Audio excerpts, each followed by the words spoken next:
Hi folks, well, might have noticed we're the other way round today. I'm usually stood over there and you're looking from here, but it's the other way. Anyway, notice that's the last thing I made, the coffin side table. It's really doing a good job. Well, two things at the moment. One, somebody wanted to know what my tattoos were. In fact, every now and then somebody says, what are your tattoos? Didn't know you had any, what are they? Well, they're not that great. I had these done 1970, I think it was 1970. So they were pretty straightforward, everyday little tattoos.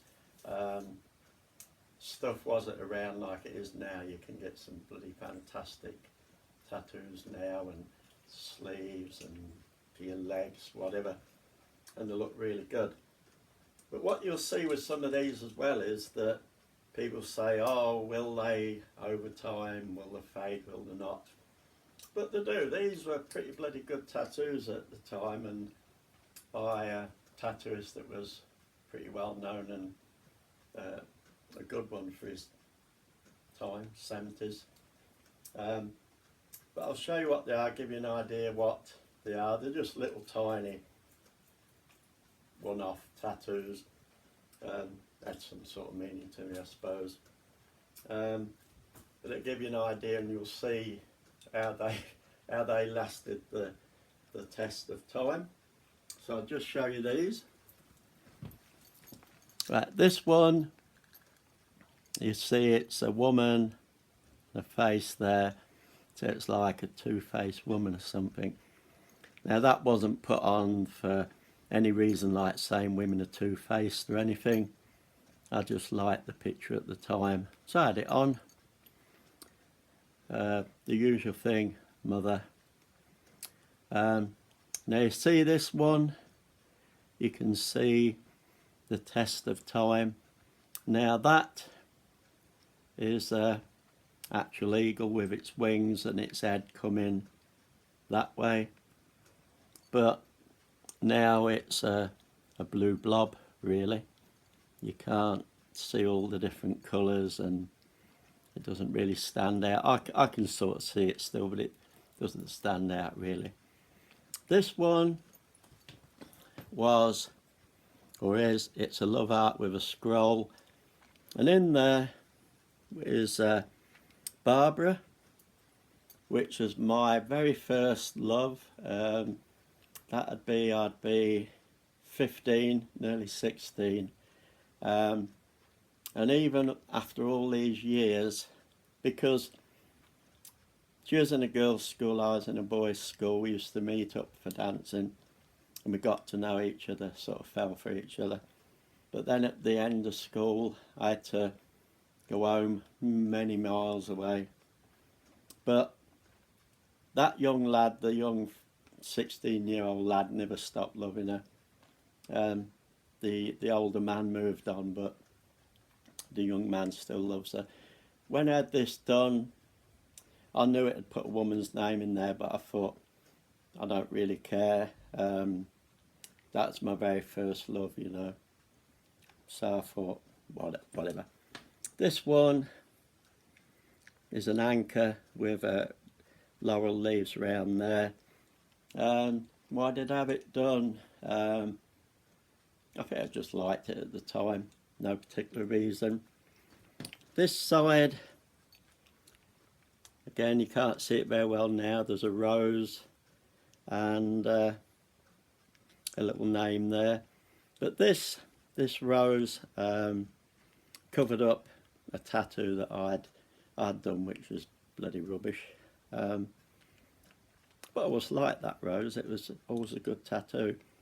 This one here, if you can see it properly, this was done myself sometime late 60s. I got black ink and a sewing needle, and I just flipping did it. And that's a woman with flowers up there in her hair, naked as young men do, and there it says love. It was the time of hippies and all that sort of bloody rigmarole. But yeah, I didn't do a bloody fantastic job really, did I? But there you go. At the top of that arm, again you can't see it properly now, an eagle's head with my name in there. The only other one was a swallow there. So yeah, I'm coming into the light again. Yeah, just basic old tattoos that were done.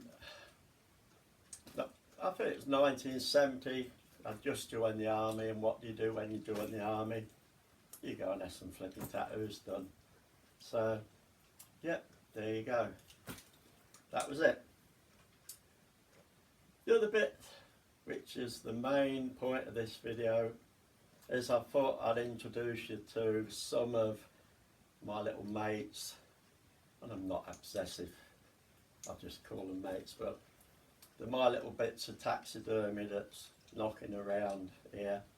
And I thought maybe I'll do a bit of close-up with them and introduce you to them, and the names I give them and probably why they have that name. But there's one just there, if you can see him. That's a big crow, big black crow, I believe. But yeah, if you do keep watching, you'll meet some of these and find out what names they got. And then there might be one or two other little bits, but who flipping knows. But there you go, folks. Yeah, tattoos, nothing exceptional, but they're me. And meet some of my dead friends. Catch you in a minute. Okay, before the furry friends, or the feathery friends really, one or two bits I got today, which I'm always getting bloody bits. One, I'll do this one. That's a really bloody hefty good tool. I've got to look it up a bit, but as far as we know, it was only £2.50 and it's solid as hell. As far as we know, I think this bit here makes holes. So if you put your belt or something in there, I think that makes holes. And I was told this bit here, if you put in studs or something in, like you know, the studs that fit into the leather or material or whatever, and then you press them together or something like that. The person seemed to think that's what clamped it together. So you put one bit one side the material, or leather one the other, and you. But on the other hand, bloody handy. You know what? Pierce your nose. Not going to say anything else. Yeah, might do the job. But £2.50, that's a solid bloody little tool. I'm dead chuffed with that. And the other, went to my usual music shop. I'm going to do my usual tricks. Went to my usual shop. I've got records put away that I'm going to buy bit by bit. But the woman in there showed me this sedan. I thought, yeah, I'm going to get that. And it is Wendy O. Oh yes, it's Wendy O. Had a listen to some of it in the shop, and I liked it, so I bought it. So that was the new album of today. I bought Cure and Bacchus, Susie, all that the last couple of weeks. I just thought I'll stick a few other bits in as well. Right, so that's it. Let's get on with meeting one or two of my feathery friends. Okay, this is the second bird I bought, magpie. I was really surprised when I got it because I don't know if you can see on there. I always thought they were black and white because they were over there. They didn't sort of come taking bits out of my hand. I thought they were black and white. There's lovely blues, lovely fluorescent greens, well, electric greens or whatever. Lovely flipping colours in there, and I don't know if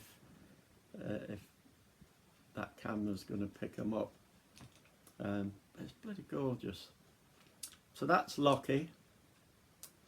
Called it Lockie because Lockie's mischievous, and magpies are mischievous little buggers. So Lockie.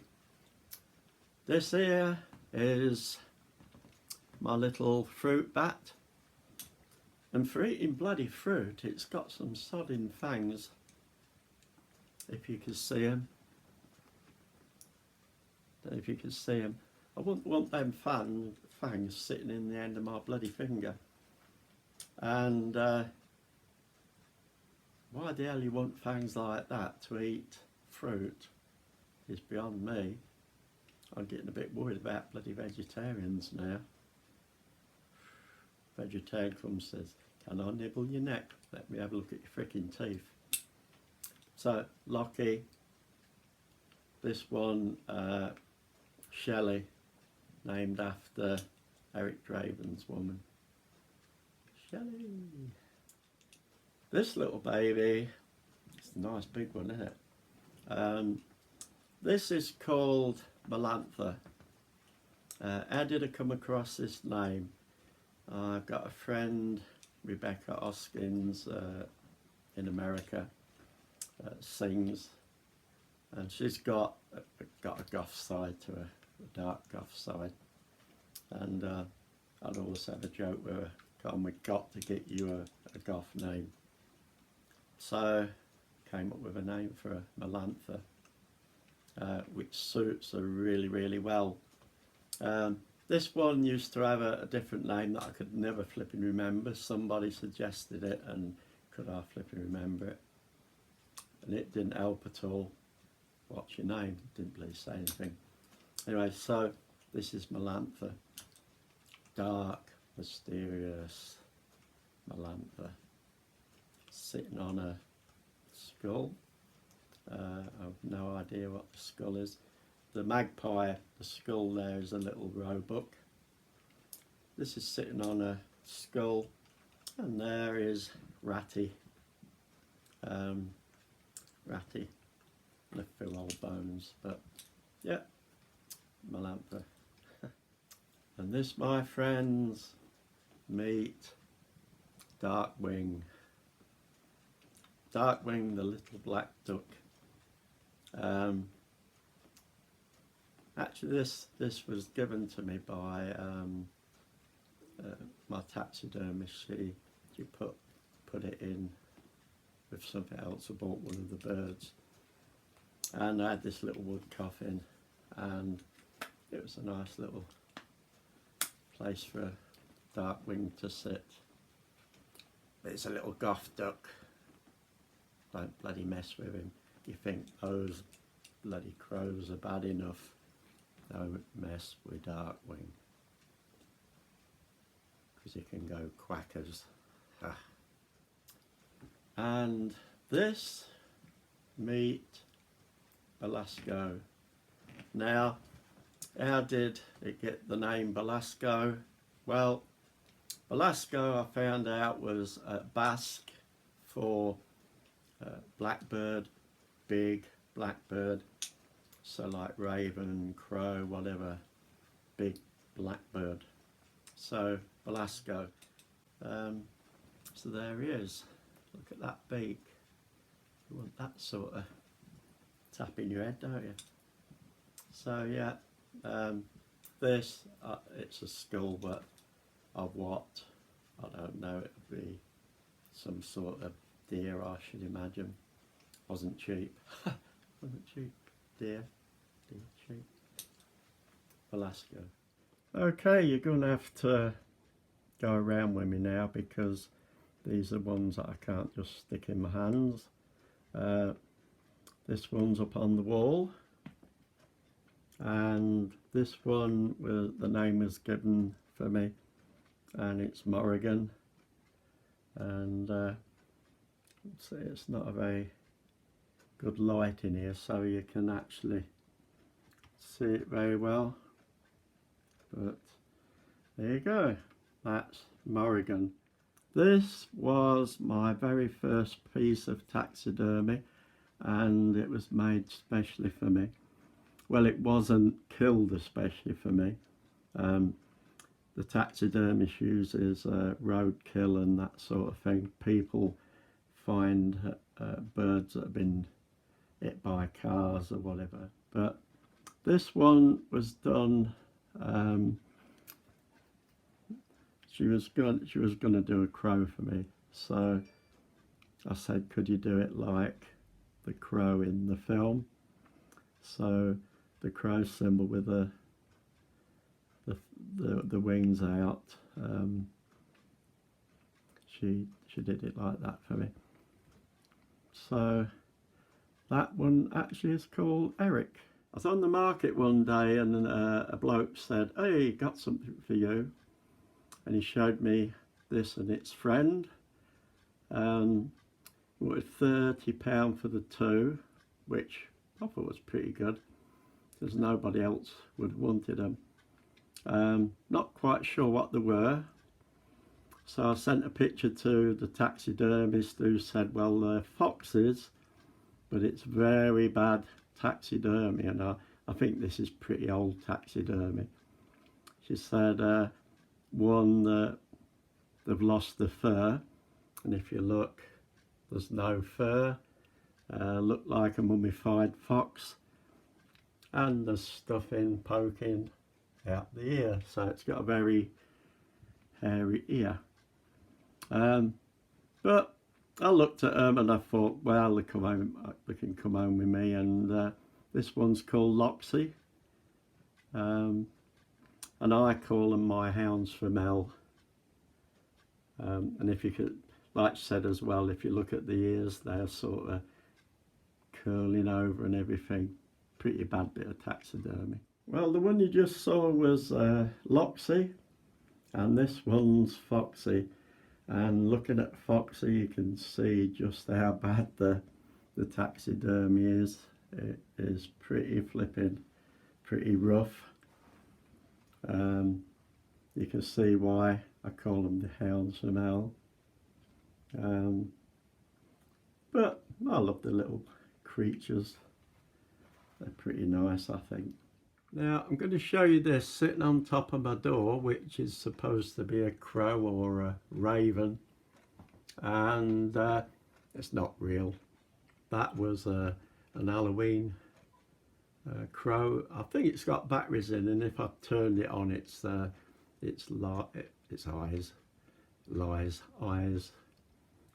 shine red, and it sits up there, and because it's a raven that really was not a raven, is called Never Was. The raven never was. So folks, not a lot. I don't think there's any more. Oh yeah, there is the little tarantula. I don't think I gave it a name, but it's sitting up there under a little glass, little tarantula. And I do have a little locket about that size with a curled up little baby king snake in it. Obviously died when it was about that long. Yeah, to some people probably a bit controversial. To me it would be controversial. But I really went into my taxidermist and where these things come from, and like I said, a lot of it is roadkill. People find an animal or whatever, they'll freeze it and pop it into her. A lot of the stuff, she lives in Scotland, and a lot of stuff, she goes out into the hills and gets a lot of stuff there, probably where a lot of these skulls come from. Apparently people that go hunting, I don't know why they do it in the bloody first place, but they kill an animal and then go, that's too bloody small, I can't get that on a piece of bloody toast or something. So they throw it in apparently there's some areas where the hunters will toss it all there, and it's an area. So she goes along and gets skulls and bones and probably old skeletons or whatever. She gets a lot from there. She gets a lot from sanctuaries and that, where they've got birds and little animals and that sort of thing, and they within time naturally die, and I imagine they either pass them on to her or she nips theirs to see if any have died over a period of time. I don't know, but yeah, she gets them from there. So she won't source anything that she knows has been killed for purpose. I wouldn't buy anything that was killed for purpose. So there's no way would I go and say, can you get me this? She did me the crow because she had a crow. So I said, oh, fantastic. Can you make it like that for me? Yeah. But yeah, if she hadn't, I wouldn't have said, well, can you go get me one? And she'd have told me to piss off. And the strange thing about it is, I've talked to her, and when people bring things in, sometimes they'll bring a little deer in or something that, obviously in Scotland, they run around in the wild or whatever, and they've probably been knocked down or whatever, and she'll have them there and she'll flipping cry, look at them and cry. It doesn't mean that you're an artless sod because you do that, and I think it perpetuates them a little bit. Is that the word? Perpetuates.